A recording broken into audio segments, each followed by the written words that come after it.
Hey, what's going on? It's your boy BT, and I came here to talk some boxing with the thousands of True School Sports subscribers. Now, we're going to talk about one of the favorite fighters here on this channel, Mikey Garcia, because as you guys can see in the clip before this video started, I try to tell y'all, I told y'all approximately on March 12th, the same day Mikey Garcia fought Sergey Lipinets for the IBF title. I told you guys, I said, or was it March 12th? I don't remember the date. But I put a video out on March 12th. It was about Ivan Baranchyk. It was probably the day right after he fought Mikey Garcia. And the title of the video was Ivan Baranchyk versus the best at 140 soon, right? So basically in that video, the whole point was, Ivan Baranchyk had just put in a good performance, a fantastic performance in his step-up fight with Peter Petrov. Um, and I thought he looked pretty good in that fight. And obviously, Baranchyk, if you guys have been following Ivan the Beast Baranchyk, or as I like to call him, the big red button, because he knows how to use that power. He's got power. He's got thumb in them hands. The point of that video was simply just to tell you guys that Ivan Baranchyk was a very dangerous opponent for Mikey Garcia. And the fact that he didn't bring enough money to the table, and the fact that even if he did, I mean, the dude just punches so damn hard that it was not a fight Mikey Garcia was going to explore. And gosh darn it, you go, it's 420 right now, so, happy 420 to anybody who may smoke marijuana out there. I don't condone the use of marijuana, but if you do, shout out to you, happy 420. I told you guys on March 12th, and here we are on 420, and Mikey Garcia has ducked Ivan Baranchyk. And I know what you guys are saying. You guys are saying, well, how could he duck Ivan Baranchyk? Ivan Baranchyk is nobody. But Ivan Baranchyk had worked his way up to become his mandatory.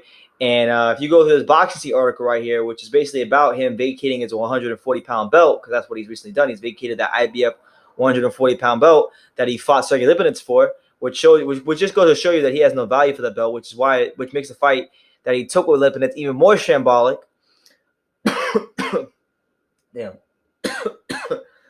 Wow. Okay.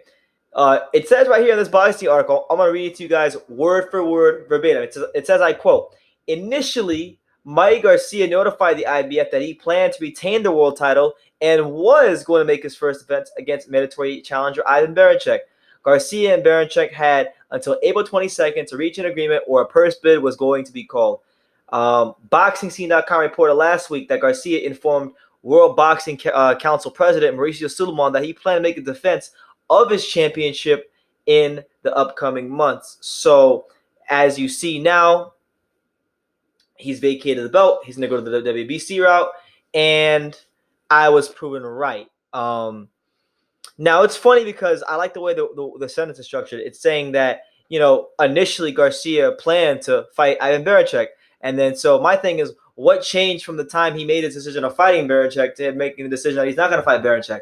Well, I'll tell you what this is. I'll tell you what changed the decision. He probably went on YouTube. He pulled up some highlights of Ivan Baranchyk because he's never seen him fight before.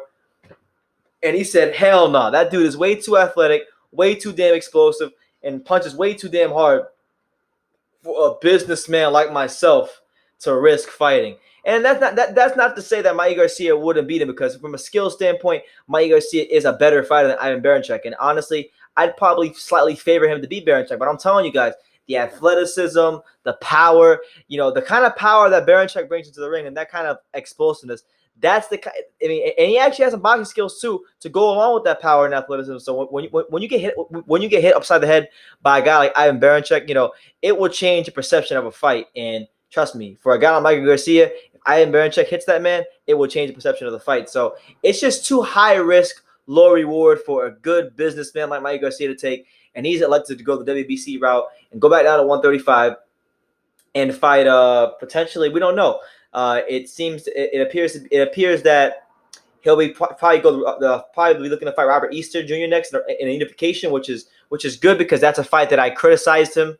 I criticized him for not taking, because Easter's a very beatable fighter. If you watch fights against Shafikov and Comey and guys like that, he's very beatable. So I thought it was ridiculous when he wanted so much money to fight such a I don't want to say easy opponent, but a weak champion. No disrespect to Easter, but he's a weak champion. So with that being said, man, I think that would be a good fight.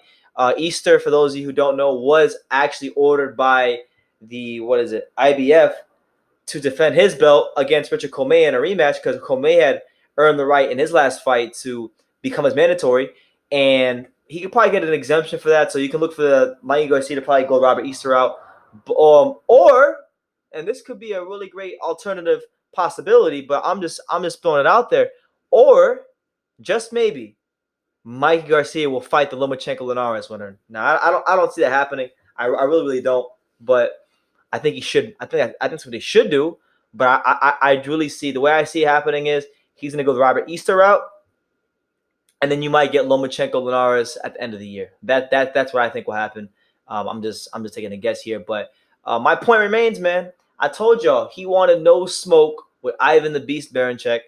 I mean, I think it's good that he's going back down to 135, but let's face it, man. I mean, we knew he wasn't going to stay at 140 and defend that title because the real money fights are at 135 for him. At this moment in time, maybe down the road, if he wants to go back to 140, he can go maybe fight a guy like Jose Ramirez, who obviously Top Rank is putting a lot of money into and trying to build. And he's coming out with a great win against Amir Imam. So, there might be more names at 135, but I think for the most part, the better fights for Mikey are 140. Maybe you got guys like Prograis, you got guys like Ramirez, you got guys like Baranchyk. And quite honestly, like he didn't want to fight Linares last year, and Linares is gonna. This is how I see it. Linares is gonna lose Lomachenko because ain't nobody beating Lomachenko, and he's not gonna fight Linares. So we'll see how it goes, man. But as it stands right now, unless this guy is planning on fighting the Loma Linares winner, you gotta look at the Baranchyk fight as a duck because of the fact that Baranchyk was his mandatory. Baranchyk is green, and he actually made the plans. He told the IBF he was going to defend his title against Ivan Baranchyk, and then just magically out of nowhere, from one day to the next, he says, "Well, I'm not defending against Baranchyk, and I'm going to whack down to 135." So, look for Mikey Garcia to fight Robert Easter Jr. I think that's the right thing to go. It's the easiest. It's the easiest available option for the most amount of money, and it's an indication fight, so it could put him in a position of power, which I don't think is bad. Mikey's a free agent, so he's gonna maneuver his career the way he wants to maneuver it. So more power to him. But Ivan Baranchyk too dangerous of a fight for him. So just want to get that out there. Let me know what you guys think. Do you guys think Mikey Garcia is ducking Ivan Baranchyk? Do you think I'm just overreacting here and this is whatever? Do you think he's going to fight Robert Easter Jr. next, or is he actually going to go for the gusto and fight the Loma Linares winner? I want to hear you guys' thoughts on this. Let me know in the comments down below. Take the time to subscribe, and like I say in every single video, you can love me or you can hate me, but I'm just kidding, dang it. So until next time, take care, guys.